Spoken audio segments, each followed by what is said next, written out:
घर बैठे ration card में नए सदस्य का नाम कैसे जोड़ें। तो नमस्कार दोस्तों, मैं हूं पिंटू भारती और आप देख रहे हैं मेरा चैनल साइबर कैफे। आज की इस वीडियो में मैं आपको बताने वाला हूं कि आप घर बैठे फोन से बिल्कुल फ्री में अपने राशन कार्ड में नए मेंबर का नाम कैसे जोड़ें। तो चलिए वीडियो को स्टार्ट करते हैं। वीडियो अच्छी लगी तो वीडियो को लाइक और चैनल पर नए हैं तो चैनल को सब्सक्राइब जरूर कर लीजिएगा। इसके लिए सबसे पहले आपको आ जाना है अपने प्ले स्टोर पे और यहाँ पे सर्च मारना है आपको मेरा राशन। जैसे ही सर्च मारेंगे तो पहला ऐप आएगा मेरा राशन ऐप। इसको इंस्टॉल कर लेना है अपने, फिर इसको ओपन करना है। जैसे ओपन करेंगे आप अपने भाषा चूज करके नेक्स्ट के ऊपर क्लिक कर दीजिएगा। उसके बाद गेट स्टार्टेड के ऑप्शन पे क्लिक करेंगे। सबसे पहले आपको क्या करना है कि बेनिफिशियरी यूजर के ऑप्शन पे क्लिक करना है और आपके परिवार में जितने भी सदस्य हैं जिनका नाम राशन कार्ड में पहले से है तो वैसा व्यक्ति का आधार नंबर यहाँ पे दर्ज करना है जिसका आधार कार्ड से मोबाइल नंबर लिंक हो। तो अगर परिवार में आपके 4 सदस्य हैं तो किसी न किसी के आधार कार्ड से मोबाइल नंबर लिंक होगा। उसका आधार कार्ड का नंबर डाल के कैप्चर डाल के लॉग इन विद ओटीपी के ऑप्शन पे आप क्लिक करेंगे। फिर ओटीपी पे ओके कर देंगे। ओटीपी जो भी आया होगा उसको डाल के वेरीफाई करेंगे और ये ऑप्शन को स्किप कर देंगे। इस तरीके से हम एप्लीकेशन के अंदर लॉग इन हो चुके हैं और कुछ परमिशन मांगी जाएगी आपसे अलाउ करने के लिए, तो आप अलाउ कर दीजिएगा। हम डैशबोर्ड के ऑप्शन पे आ चुके हैं जहां पर सबसे पहले हमको हमारा राशन कार्ड देखने को मिल जाता है और इसको क्लिक करेंगे तो हमारे राशन कार्ड में कितने लोग जुड़े हैं ये देखने को मिल जाता है। आप किसी भी परिवार के नए सदस्य को जोड़ने के लिए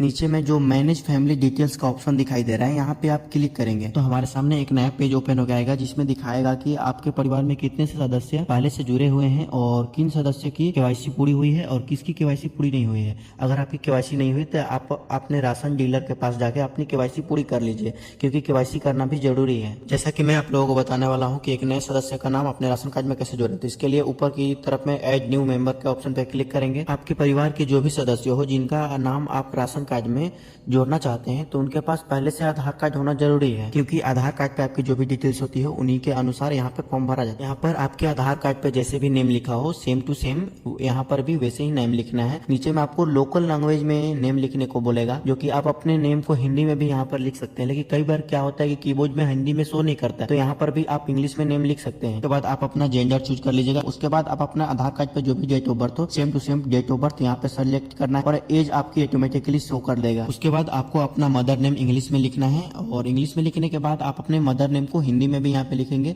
वैसे ही आप अपने फादर नेम को भी यहाँ पे इंग्लिश में लिखेंगे और उसके बाद नीचे में हिंदी में लिखेंगे। वैसे अगर हिंदी में टाइप नहीं होता है तो आप इंग्लिश में भी लिख सकते हैं, इसमें कोई दिक्कत वाली बात नहीं है। उसके बाद आपको मटेरियल स्टेटस देता है। अगर आप मैरिज है तो मैरिज सिलेक्ट करिए, अगर नॉन मैरिज है तो नॉन मैरिज सिलेक्ट करिए। तो मैं नॉन मैरिज सिलेक्ट करता हूँ। उसके बाद आपको अपनी नेशनलिटी चूज करना है। मैं इंडियन हूँ तो इंडियन चूज कर लेता हूँ। अपना मोबाइल नंबर नीचे में दर्ज कर लीजिएगा। अगर आपके पास ईमेल आईडी है तो आप दर्ज करिए, नहीं तो नेक्स्ट के ऊपर में क्लिक कर दीजिए। उसके बाद अगला स्टेप में आपको पूछा जाएगा ईपिक नंबर यानी कि वोटर आई का जब नंबर आपके पास है तो दर्ज करिए, अगर बच्चा है तो छोड़ दीजिए। उसके बाद नीचे में आपको एक ऑप्शन दिया जाता है कि नेशनल पॉपुलेशन रजिस्ट्रेशन नंबर, अगर आपके पास है तो दर्ज करिए, अगर छोड़ भी देंगे तो कोई फर्क नहीं पड़ता है। अगर आपका नाम मनरेगा में है तो यहाँ पर क्लिक करके आप बता सकते हैं अन्यथा छोड़ सकते हैं। ये तीनों चीज जरूरी नहीं है। जरूरी है तो आधार कार्ड, तो यहाँ पर नीचे में आधार कार्ड अपना नंबर डाल के और नेक्स्ट के ऊपर में क्लिक कर दीजिए। उसके बाद नेक्स्ट स्टेप आएगा प्रोफेशनल डिटेल्स का, जिसमें सबसे पहले आएगा ऑक्यूपेशन, जो कि आप क्या करते हैं ये सिलेक्ट करना है। अलग अलग कैटेगरी इसमें होती है जैसे कि लेबर, कोई लेबर है, कोई हाउस वाइफ है, कोई स्टूडेंट है, कोई बिजनेसमैन है, तो इसमें बहुत सारी कैटेगरी दी गई होती है। मैं जिसका नेम ऐड कर रहा हूँ एक स्टूडेंट है तो मैं ऑर्डर चूज करके आगे बढ़ूंगा। उसके बाद आपसे एनुअल इनकम पूछा जाता है तो मैं आपको एक चीज बता देता हूँ कि यहाँ पे आपके परिवार का एनुअल इनकम नहीं पूछा जाता है। आप जिस भी व्यक्ति का नाम ऐड कर रहे हैं उसका एनुअल इनकम पूछा जाता है। तो अगर वो स्टूडेंट है या हाउस वाइफ है तो उसके पास इनकम ऑफ सोर्स नहीं है तो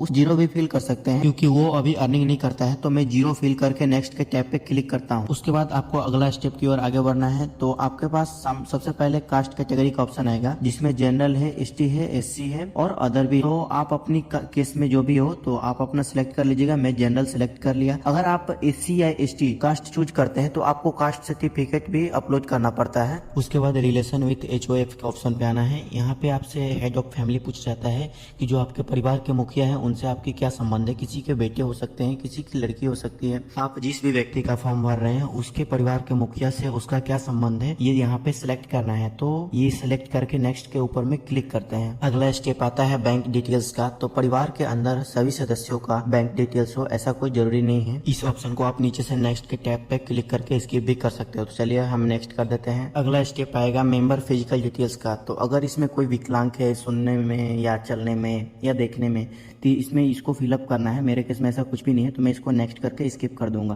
तो चलिए मैं नेक्स्ट के ऊपर मैं क्लिक कर देता हूँ। अगला जो स्टेप आता है इसमें आपको डॉक्यूमेंट को अपलोड करना पड़ता है। इसमें 2 तरह के डॉक्यूमेंट देने पड़ते हैं। यहाँ पर पहला जो डॉक्यूमेंट होता है ये एड्रेस प्रूफ के लिए होता है, जिसमें बहुत सारे डॉक्यूमेंट दिए गए होते हैं जिनको आप यूज कर सकते हैं, जैसे कि Aadhaar card, PAN card, driving licence, birth certificate. इसमें बहुत सारे ऑप्शन होते हैं, आपके पास जो भी डॉक्यूमेंट हो उसको आप अपलोड कर सकते हैं। मैं आधार कार्ड चूज करूंगा। उसके बाद आपको जो इंक्लोजेड डॉक्यूमेंट नंबर यहाँ पे नीचे में लिखा हुआ है, यहाँ पे आपको डॉक्यूमेंट नंबर वो दिया जाता है जो कि आधार कार्ड जैसे आप सिलेक्ट किए हैं तो आधार कार्ड पे जो 12 डिजिट का नंबर होता है वो दीजिए, और पैन कार्ड सिलेक्ट किए हैं तो पैन कार्ड पे जो नंबर होता है वो दीजिए। उसके बाद आपको डॉक्यूमेंट इशू डेट दिया जाता है। तो अगर आपको एग्जैक्ट डेट नहीं मालूम है तो आप रैंडम डेट कोई भी चूज कर सकते हैं, इसमें कोई दिक्कत वाली बात नहीं है। उसके बाद आपको ब्राउज फाइल पे क्लिक करके अपने जो आधार कार्ड की फोटो है यहाँ पे अपलोड करना है। तो चलिए मैं अपलोड कर लेता हूँ। आप जो भी डॉक्यूमेंट सिलेक्ट किए होंगे उस डॉक्यूमेंट को आपको अपलोड कर लेना है। अगर आप आधार दे रहे हैं तो आपको मैं बता देता हूँ कि जो ई आधार होता है उसको यहाँ पे नहीं अपलोड करना है, और हाँ, आपकी आधार कार्ड की ओरिजिनल फोटोकॉपी यहाँ पर अपलोड करनी है, और आपकी आधार कार्ड का दोनों साइड का फोटो को मर्ज करके अपलोड करना है। अगर आप वन साइड का फोटो को अपलोड करते हैं सिर्फ फ्रंट या बैक का, तो इस अवस्था में आपका फॉर्म रिजेक्ट हो सकता है। तो इसीलिए दोनों साइड का फोटो को मर्ज करके उसके बाद अपलोड करना है। अपने आधार कार्ड के दोनों साइड के फोटो को मर्ज करके पीडीएफ फाइल में कन्वर्ट कर लेना है। और इसके लिए आपको गूगल क्रोम पे जाके सरकारी डीएनए टूल सर्च मारना है। पहला वेबसाइट पे क्लिक करना है और यहाँ पे क्लिक हियर पे क्लिक करके उस मर्ज पीडीएफ के ऑप्शन पे क्लिक करना है और अपने दोनों साइड के आधार कार्ड के इमेज को यहाँ पे अपलोड करना है। ये आपको पीडीएफ में कन्वर्ट करके दे देगा, आप डाउनलोड कर लीजिएगा। फिर वो डॉक्यूमेंट को आप यहाँ पे अपलोड कर दीजिएगा। उसके बाद आ जाइएगा आप सेकंड ऑप्शन पे। सेकंड डॉक्यूमेंट आपको आइडेंटिटी डॉक्यूमेंट अपलोड करना है यहाँ पे, जो कि मल्टीपल ऑप्शन दिया गया होता है। बहुत सारे डॉक्यूमेंट होती है जिनमें से आप कोई भी यूज कर सकते हैं। जो भी आपके पास डॉक्यूमेंट हो उसको आप यहाँ पे अपलोड कर सकते हैं। तो अगर आपके पास दूसरा डॉक्यूमेंट है तो आप अपलोड करिए, नहीं तो फिर से आधार कार्ड सिलेक्ट करके डॉक्यूमेंट नंबर के जगह पे आप अपना आधार नंबर डालिए, और उसके बाद अपना डॉक्यूमेंट इशू डेट जो है वो कोई भी रैंडम डेट डाल के अपना आधार कार्ड का फोटो फिर से अपलोड कर दीजिए। अब अगला स्टेप जो है सेल्फ अंडरटेकिंग एप्लीकेशन फॉर्म का। अब यहाँ पर एप्लीकेंट का जो हेड ऑफ फैमिली है वो यहाँ पे एक सेल्फ अंडरटेकिंग एप्लीकेशन फॉर्म है, उसको साइन करके यहाँ पर सबमिट करेगा। सेल्फ अंडरटेकिंग फॉर्म का लिंक हमने डिस्क्रिप्शन में दे रखा है, वहां से आप जाके डाउनलोड कर सकते हैं। इस फॉर्म के अंदर जो भी परिवार के मुखिया है वो इस फॉर्म को भरेंगे और अपना नाम लिखेगा, अपने पिता का नाम लिखेगा, और जिस भी सदस्य का नाम अपने राशन कार्ड में जोड़ रहे हैं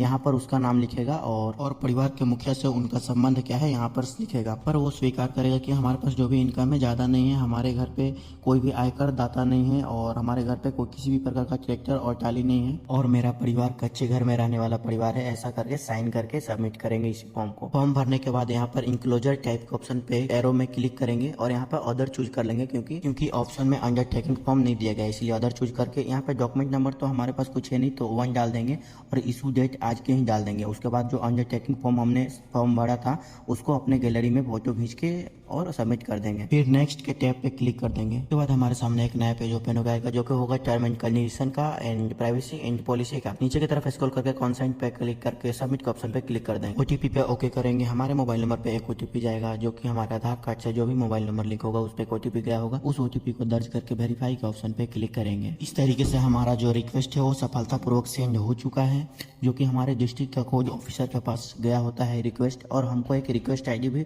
जनरेट होकर मिल चुका है। और ये रिक्वेस्ट जो है हमारे डिस्ट्रिक्ट के जो फूड सप्लाई ऑफिसर होते हैं उनके पास गए होते हैं। ये रिक्वेस्ट आईडी का आपको एक स्क्रीनशॉट लेके रख लेना है, क्योंकि आपका जो फॉर्म है वो सफलतापूर्वक सबमिट हो चुका है। इस फॉर्म को गवर्नमेंट की तरफ से रिव्यू किया जाएगा, और आप जो भी परिवार के सदस्य का नाम राशन कार्ड में जोड़ना चाहते हैं कुछ समय बाद ये राशन कार्ड में उनका नाम जुड़ जाएगा। लेकिन एक बात मैं आपको बता देना चाहता हूँ कि कई बार क्या होता है कि प्रोसेस में आपको गवर्नमेंट की तरफ से कई बार डिले भी किया जाता है, तो आप इस रिक्वेस्ट आईडी को ले जाके जो आपका फूड इंस्पेक्टर होता है उसका शेयर भी कर सकते हैं और जानकारी ले सकते हैं कि आपका नाम जोड़ने में क्या प्रोसेस है। जो तहसील के अंदर फूड इंस्पेक्टर बैठते हैं वहाँ पे जाके आप पता कर सकते हैं। अगर कभी आपको अपनी हिस्ट्री देखनी हो तो ऊपर में मेन्यू का जो सेक्शन है वहाँ पे क्लिक करना है और हिस्ट्री के ऑप्शन पे क्लिक करना है। जैसे ही आप क्लिक करेंगे तो इस एप्लीकेशन के अंदर जो भी रिक्वेस्ट आपने सबमिट किया है वो उसका हिस्ट्री आप यहाँ पे शो करेगा। जैसे कि आप लोग देख रहे हैं कि मैंने अभी अपना रिक्वेस्ट को सबमिट किया है तो लिख रहा है your request is has been send to state in it pending state level. हमारा जो रिक्वेस्ट है स्टेट लेवल पे पेंडिंग है। कुछ दिनों बाद हमारे परिवार के के अंदर जो भी सदस्यों का नाम हमने ऐड किया है ये जुड़ जाएगा। तो देखा होगा आपने, ये था कंप्लीट प्रोसेस। आप अपने राशन कार्ड में किसी भी नए सदस्य का नाम खुद से अपने घर बैठे फोन से जोड़ सकते हैं। और हाँ, जो सेल्फ अंडरटेकिंग फॉर्म था उसका डाउनलोड करने का लिंक मैं डिस्क्रिप्शन में भी दे दूंगा और कमेंट में पिन भी कर दूंगा।